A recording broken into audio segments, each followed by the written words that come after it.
I'm being joined now by the founder of Leadership by Data, Babajide Ogunsanya, for a review of the security activities in the country in the last month. Babajide, great to see you. Good evening, Amarachi. And I see that with your arrival is new props tonight. Yes, my new best friend.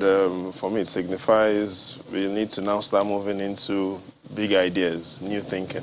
I think we do. So how are you measuring progress, that has happened in the country in the last 1 month? You just heard me say the president was commending the military for what it's been doing in Zamfara State. In your opinion, is that real progress? Different ways we could measure progress. The first is the big idea, which we should start with, and that is terrorism is a shadow. And so you cannot kill a shadow. You can only kill the source of the shadow. And so before we look at the security situation in April, I'd like us to talk about the top 3 sources of terrorism. And that is, first, rising out-of-school children. Second is the stagnant development. And third is declining trust in governance. And first, which is perhaps the most important, the rising number of out-of-school children. There's a short story I'll give you, a tale of 2 10 millions. The first country had 10 million out-of-school children, Nigeria. The second country once had 10 million children that today have become 10 million adults and are creating lots of value for their country.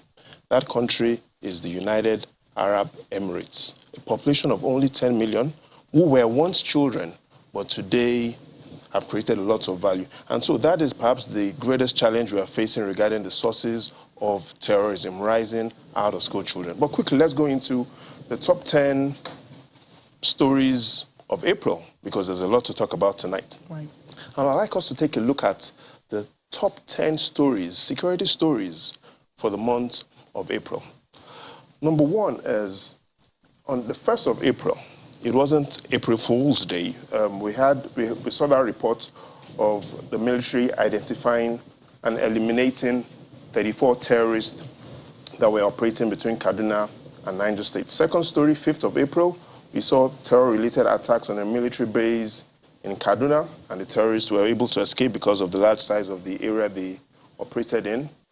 Clearly, on the 12th of April, we saw, again, terror attacks that were in Benue and Plateau State. But what we've seen is, in Benue and Plateau State, we see that it appears that the terrorists that are appearing within these 2 states are different. The terror gangs are different. The 4th big story was on the 14th of April, when we had that information that the United States had cleared Cobra attack helicopters worth $1 billion.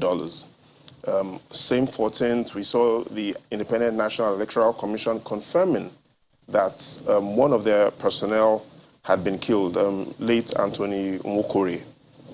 On the 16th of April, we saw the Defense Headquarters confirming the death, which was perhaps the biggest story for last month, the death of about 5 Boko Haram/ISWAP commanders. On the 19th of April, we saw stories on the armed forces taking out another 26 terrorists and rescuing 6 captives around the Lake Chad. The 8th biggest story was the recovery of over 500 arms in Plateau, Bauchi, and Benue State by the Operation Safe Haven. On the 27th of April, we saw the Zamfara governor sacking the emirs of Zumi and Dansadu. And on the 28th of April, we saw that confirmation that over 50,000 Boko Haram/ISWAP members and their relatives had surrendered in the last 6 months.